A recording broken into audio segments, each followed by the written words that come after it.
milhões em prejuízos investindo no certificado de operações estruturadas, é isso mesmo, produção? Bom, se você quer entender essa história e ainda assim como se proteger de possíveis e eventuais investimentos que podem te dar dor de cabeça, já senta o dedo para você se inscrever no canal, já deixa seu like e ativa esse sininho para você não perder nenhum vídeo aqui. Muito prazer, alguns podem me conhecer como Filho Rico, outros como Matias, mas entretanto, porém, todavia, o mais importante de como você me conhece é saber que eu estou aqui com o simples objetivo de te ajudar a investir com transparência e facilidade. E hoje, aqui estou para trazer a minha mera opinião sobre essa notícia que veio repercutindo os perfis de influenciadores de finanças sobre esse caso que aconteceu entre um pai e um filho. E o caso é: o pai processa a XP depois de ser convencido a investir em um COI pelo próprio filho, que trabalhava na corretora, né? O investimento prometia lucros altos, mas o resultado foi muito diferente. Vamos entender os detalhes desse caso e eu vou trazer alguns modelos, né, desse tipo de investimento que eu falei, que é o COI, e como isso pode influenciar as suas decisões nos investimentos. Mas antes disso, abre aspas. O empresário Marco Antônio Puerta está processando a XP por conta de um prejuízo gerado em uma operação de 15 milhões de reais. O investimento foi realizado a pedido do seu filho, Gabriel, que trabalhava na XP e, segundo a ação, foi pressionado a convencer o pai a aplicar em certificados de operações estruturadas, que são os COIs.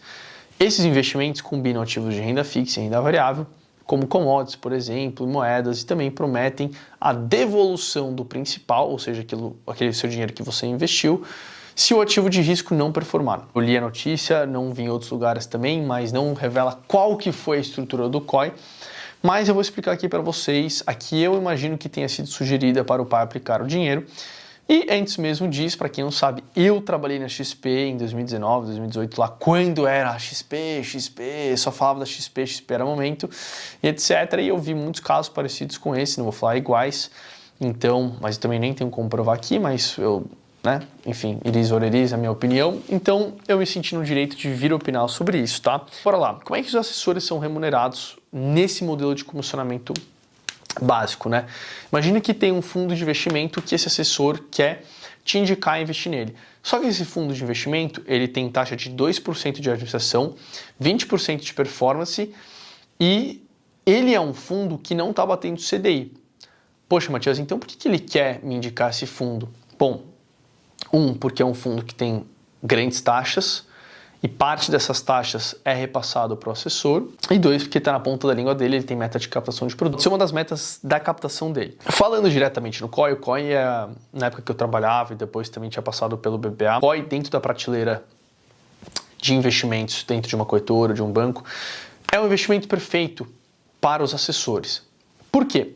O COI, quando o investidor ele aplica um dinheiro nesse tipo de investimento, o rebate é na cabeça. O que é rebate na cabeça? Pensa que tem uma taxa de 2% de administração e parte dessa porcentagem vai para o assessor. Só que a maioria dessas porcentagens elas são repassadas ao longo para o assessor. Quando ele investe no COI, é direto, é na estrutura, é na cabeça.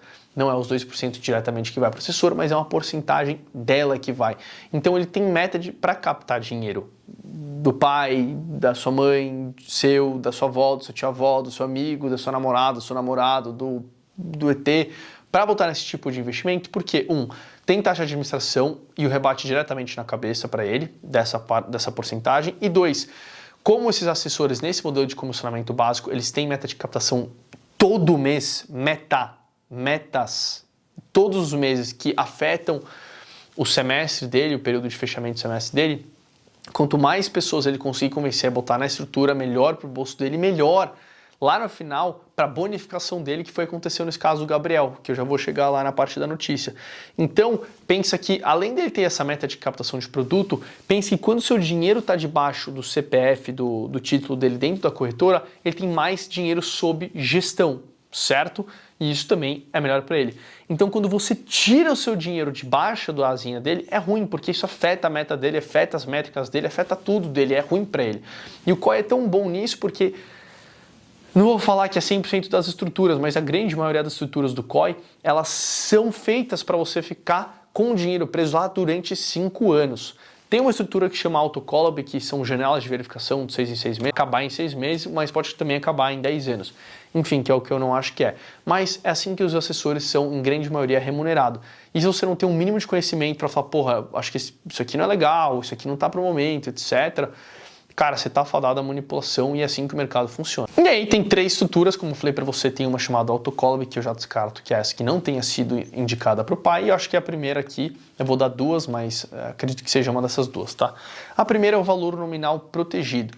Nesse tipo de operação do COI, o capital do investidor ele é protegido, que garante no mínimo o montante inicial investido seja recuperado ao término do período do investimento. Então você botou R$100, rendeu negativamente, qualquer caso que tenha sido acontecido, no final de 5 anos, pelo menos você recebe o 100 que você aplicou. Então, essa forma, o COI pode oferecer uma rentabilidade que é pré-estabelecida com alguma alavancagem que pode potencializar, baseada em algum índice, algumas moedas, por exemplo, o dólar. Então, mais um exemplo. Então, pode estabelecer uma rentabilidade, por exemplo, de 110% do CDI em 5 anos, com ganhos adicionais se houver uma alta no dólar. É uma estrutura que era bem reconhecida. Mas essa produção pode limitar os ganhos potenciais, porque o COI dessa categoria, ele frequentemente, confia em mim, eu já vi muitos COIs, ele sempre estabelece um teto de retorno que pode ser obtido nessas estruturas. E o segundo, que eu acho que é o valor nominal em risco. É bem semelhante ao que eu acabei de falar dessa modalidade, mas, entretanto, porém, o capital investido está em risco. E nessa modalidade, o retorno está diretamente atrelado ao desempenho de um ativo ou indexador, como, por exemplo, a inflação. Se houver deflação, por exemplo, ao longo do período do investimento nesse COI, o investidor ele pode perder parte ou todo o capital aplicado. E ainda assim, dada a raridade do fenômeno de deflação no Brasil, essa modalidade pode oferecer possibilidades de ganhos mais altos também em cenários favoráveis, mas com risco correspondente também maior. Agora vamos continuar. Abre aspas. A operação foi feita em março de 2022 e para não ficar sem liquidez, Marco tomou um empréstimo de 15 milhões com juros semestrais. O objetivo era que os rendimentos do COI cobririam os juros com lucro variando entre 475 mil e 3 milhões. No entanto, o investimento não performou como esperado, gerando um grande prejuízo. E o empresário perdeu, inclusive, seu status de cliente private na XP, sendo rebaixado para Unique. Com certeza, ele perdeu mais de 5 milhões nisso, que o private pode ter no mínimo 10 milhões, e se ele pegou um empréstimo de 15 milhões para aportar nesse COI, eu acredito que tenha perdido mais que 5 milhões. O modelo de comissionamento dos assessores, mais uma vez, que é um ponto interessante que é a ser discutido, que é o modelo básico, né, que é adotado por muitos assessores de investimento e os clientes nem têm ideia disso, né, que inclusive aconteceu na XP, que é o que a gente está lendo, né, mas em caso como esse, o assessor ele pode ser influenciado a oferecer produtos com maiores comissões ou bonificações para bater metas. Muitas vezes produtos são mais complexos e arriscados, como é o caso dos COIs. É glamuroso falar sobre COI, é uma operação estruturada, cara, é glamuroso. Abre aspas. No caso do Gabriel, foi relatado que ele estava sob pressão para realizar a venda desse investimento ao pai, com a promessa de que receberia um bônus. Escuta. Em mensagens anexadas ao processo, ele mencionou ao seu gestor que estava ansioso por um bônus mais gordo. Isso mostra como o modelo de remuneração por comissão pode influenciar as decisões dos assessores, muitas vezes em detrimento dos interesses do cliente. É de ter feito, cara, que nem você passar no drive-thru do McDonald's e não querer comer uma batatinha. Entendeu o que eu tô falando? É a minha opinião também, cada um acha que o que quer, e a minha experiência que eu já vivi lá dentro é uma prática muito mais comum do que deveria acontecer, mas isso por grande parte da legislação permitir. Né? Nos Estados Unidos, por exemplo, o modelo mais tradicional, o fee-based, ele é um modelo que cobra em cima do seu patrimônio, em cima da corretora. Ou seja, se você tem 10 milhões, ele cobra 0,5%, 1% anualmente sobre o seu patrimônio. Então ele não vai ficar ganhando se ele vai botar um investimento ruim para você que tem uma maior taxa de administração ou não. Independente do que acontecer, ele quer que seu dinheiro rentabilize, porque quanto mais dinheiro você tiver lá, mais feliz ele te fizer, mais dinheiro você vai enviar para lá e mais ele vai ter sob custódia e mais dinheiro ele vai ganhar passivo. Então esse seria o modelo aí que seria idealmente. Mas também tem controvérsias, porque se você é uma pessoa que, por exemplo, ganhou 5 milhões e não quer mexer nesse investimento por 2 anos e quer botar num pré-fixado de 2 anos e não mexer mais, o assessor ele só vai ter um ganho pequeno da taxa que ele aplicar para você desses 2 milhões sobre esse pré-fixado e depois não vai ter mais nenhuma remuneração. Então, há controvérsias, depende muito de quanto você movimentar seu dinheiro, o que você pretende fazer, seus objetivos, blá, blá, blá, blá. Enfim, para tudo tem solução aí. Mas enfim, se você gostou do vídeo, deixa aqui seu like. Não esquece de deixar a sua inscrição. Um abraço e até o próximo vídeo.